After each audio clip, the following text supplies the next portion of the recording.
Asher and Pipeman on W4CY Radio.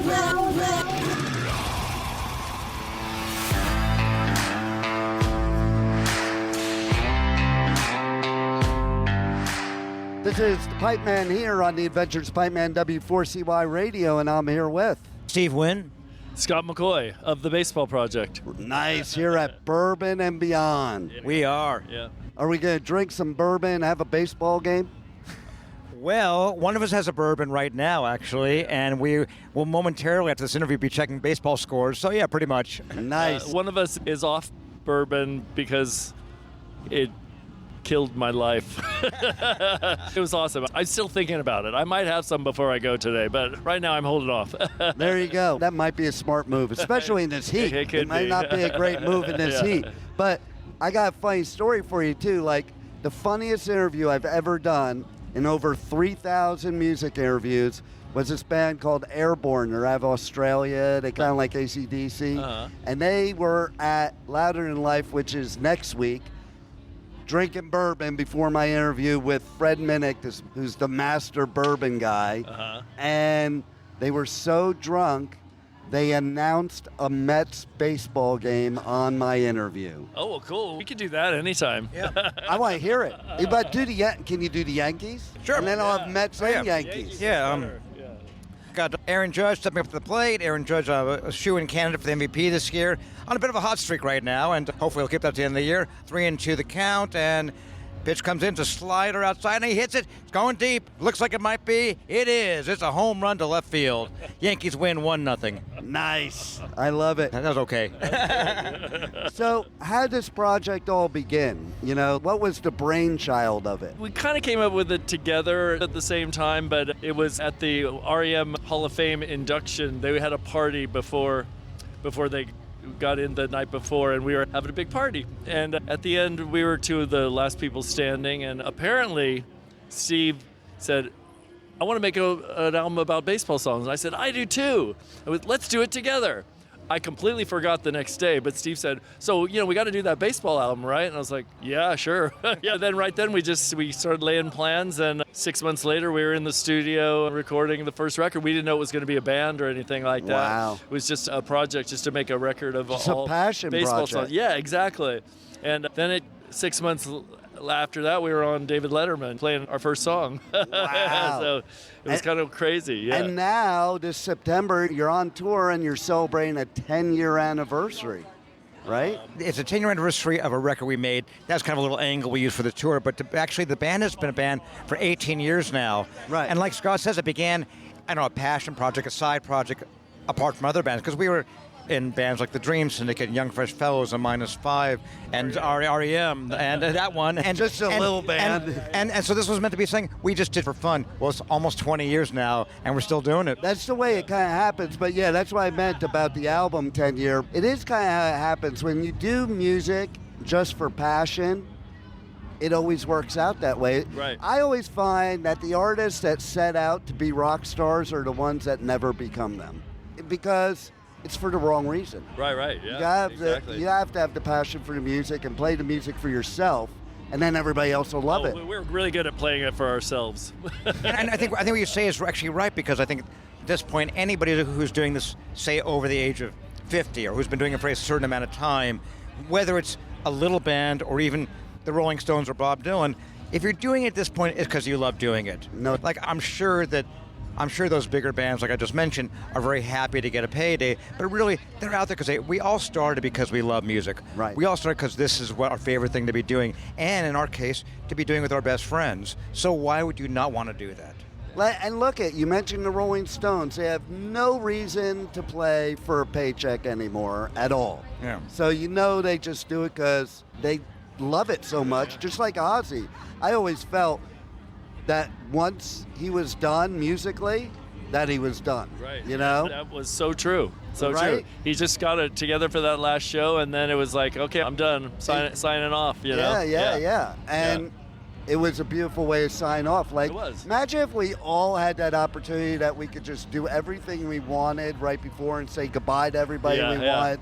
Like, I feel that's what he did. Yeah. Unfortunately, it doesn't work that way for everybody, but it was really sweet the way it worked out for Ozzy. Absolutely. And Yeah. so, what can we expect from a live show here at Bourbon and Beyond from you guys? Well, I can tell you because we already did it. Right. Well, the people listening haven't heard of course. it. And we had a great show. We're on tour right now. This is our 4th show on a 3-week tour. So we're pretty already into the groove. We already had spring training, as it were. And we just went out there and, the 5 of us have been playing for a long time. I haven't bothered to count how many shows between all the shows we've played, but it's a lot. So when we get out for a show like this, a great show at a great festival like this, with a great audience out there, there's always a side that's going to be a little more excited because it's a festival. It's a big thing.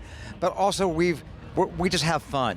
That's all that counts. So we made a point to go out there, look at each other, count off, and just have a good time, and we did. It was wonderful. Yeah, it was a half an hour, so it's just full on, just go for it. The crowd was really great, too. They were That really, amazing really to with do us. this Yeah. early, the last day of the festival, Yeah. after a Saturday night of probably partying, Yeah, but the ones who were there were really there to see us and to celebrate, and you could tell we had a lot of fans out there, a lot of baseball fans, and yeah, it was really fun show, really fun. So you guys have probably done a lot of festivals in your career. How do you feel Danny Wimmer treats the artists at his festivals, being this Oh, one? it's amazing so far. I mean, everybody told us, and our agent told us that this is the one you want to do. This is a great festival, and it's absolutely true so far. I can just say this is a really great vibe, and it's a great scene, and it's really comfortable. I mean, we played from festivals where you're out in the mud with a lone porta potty, with 10 people standing in the mud waiting to get in. So this is not like this. This is very comfortable and very, very fun, yeah. Now, here's a really important question. Each one of you, who is your favorite baseball team? Current or of all time? Let's go both. Okay. It's a team. Okay. Oh, team, you said? Yeah. Oh, I Team. thought it was a player. I'm sorry about that. We could do player two. Team.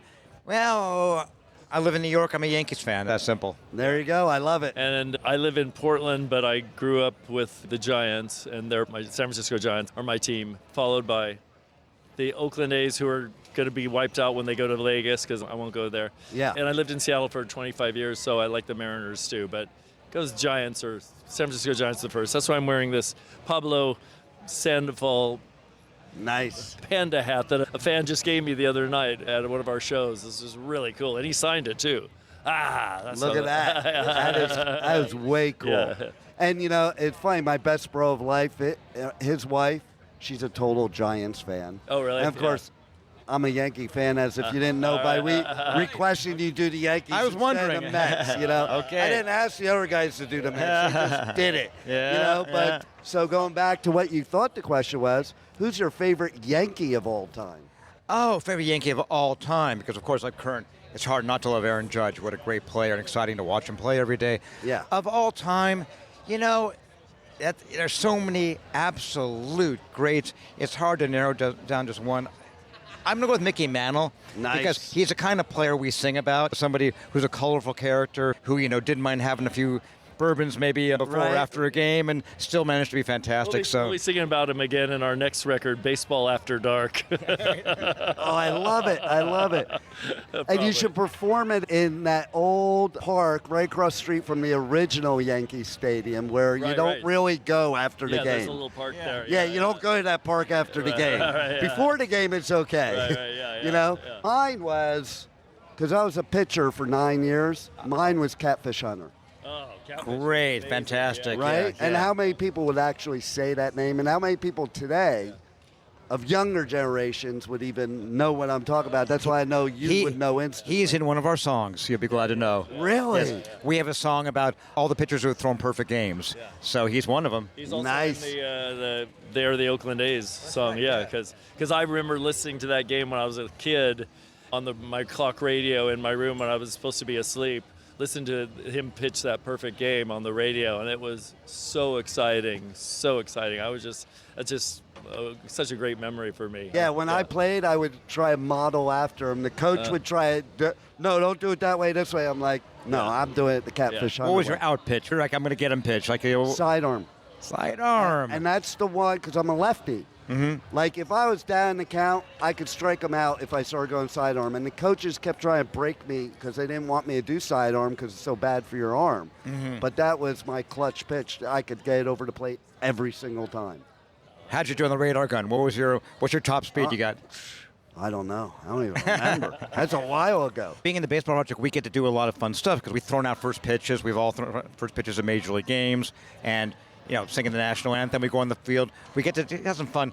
We did on one event in Cincinnati where for the first time in my life, I got to clock my pitch. I'm Nice. I've never played on any level, but I figured I huffed and I puffed and I reared back and I gave it all I got. 55 miles an hour.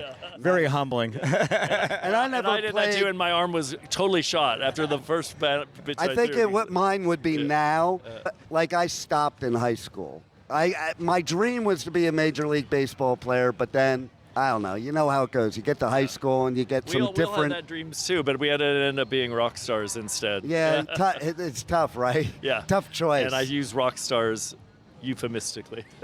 Yeah, you know what? To me, a rock star is the guy that just loves music so much that is their passion and their love, no matter what. It has nothing to do with fame, fortune, or any of that. That's my opinion of what a rock star is. Well, I think you're right. Yeah. And we're of a certain age, I'll just say, and if you would have told any of us, including Peter, Mike, and Scott as well, who played with REM, had some pretty heady, exciting times in their career. But if you would have said to any of us when we were 20, you'll be doing this 50 years from now, we would have been pretty happy about that. So right? Yeah. And probably told people you're nuts, so that probably ain't going to happen. But you would be pretty happy about it, Yeah. You wouldn't think it. When you get into it, you don't think of it like that when you're that young. You think, I just want to do it, and you don't even think you're going to be alive 50 years later, right? I'm like, I remember in the 80s, I'm like, me and my bro were like, doesn't matter, the world's going to blow up anyway. We won't even make it to 30. Right. We'll bring it back to Mickey Mantle, who said, if I knew I was going to live this long, I would have taken better care of myself. There it is. And I wish I took that advice, too. Well, tell everybody how they reach out to you guys on socials, on the web, get your merch. I'm sure you got badass merch that they need to buy because they can't listen to my show unless they buy your merch. You can find the Baseball Project on, of course, by name on Instagram, Facebook, X. We have a website, baseballproject.net, and we have merch there and also on Bandcamp as well. So it doesn't have to look all that far. The whole thing. We're everywhere. Yeah. Nice. Yeah. Any final words you want to leave the listeners with? My favorite player of all times is Willie Mays. Nice. Yeah. It's pretty obvious, but he's the greatest Giant and maybe the greatest player ever too. There you go.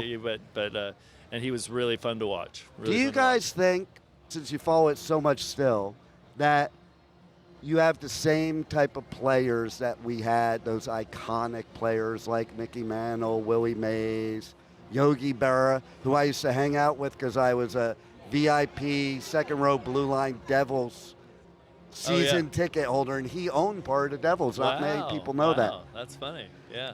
And so, do you really think there's anybody today that is like that, those iconic days? I think there's players that are probably even, I hate to say this, but even like average players now might be better than the players used to be like 50 or 60 years ago, even though just because their conditioning it's such a different level now and everything that's like true. that.